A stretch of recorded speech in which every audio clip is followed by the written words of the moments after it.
Megastar Shakib খানকে নিয়ে প্রথম আমার ছবি। ও ভাই মাথা নষ্ট, এইবার সাকিবের ইনকাম শুনে চমকে গেছে সবাই। কি দেখলাম এটা! প্রিয়তমা দিয়ে ফিরে আসার পর থেকে সাকিব খান পুরাই আগুন। শোনা যাচ্ছে 3 কোটি টাকা। হ্যাঁ ভাই, পুরা 3 কোটি পারিশ্রমিক। ঈদের নতুন ছবিতে সাকিব নাকি নিয়েছেন এই অ্যামাউন্ট। ডিরেক্টর বলছেন গসিপস, কিন্তু ঘনিষ্ঠ সোর্স বলছে অলরেডি 2 কোটি টাকা ক্যাশ নিয়েছেন, বাকি ব্যাংকে বা নগদে। ভাইরে ভাই, এটা যদি গসিপও হয় তাহলে গসিপও ব্লকবাস্টার। ডিরেক্টর আবু হায়াত বলছেন ওইটা রিউমার, বাট ক্যামেরার পিছনে যারা থাকেন তারা জানতে পারেন।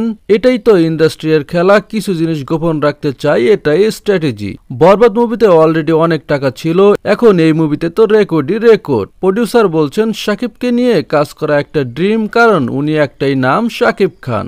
স্ক্রিপ্ট লিখেছেন মেজবাউদ্দিন সুমন ও নাজিমুদ্দিন, অপর থেকে ডিরেক্ট করবেন আবু হায়াত মাহমুদ। তিনি বলতেছে ফার্স্ট টাইম সাকিব খানকে নিয়ে মুভি করতে পেয়ে আমি লাকি। আবারও একবার বলবো, এটাই সাকিব, পিছনে তুফান, রাজকুমার, বরবাদ আর সামনে পুরাই ব্লকবাস্টার লাইন আপ। সো ঈদে রেডি থাকো সাকিবের নতুন আগুনের জন্য, কারণ ধামাকা আসতেছে। সো গাইস, আজ পর্যন্তই। ভিডিও ভালো লাগলে লাইক কমেন্ট শেয়ার করতে ভুলবেন না। চ্যানেলে নতুন হয়ে থাকলে সাবস্ক্রাইব করে দাও এখনই। দেখা হবে পরবর্তী ভিডিওতে, ততক্ষণ পর্যন্ত সুস্থ থাকুন।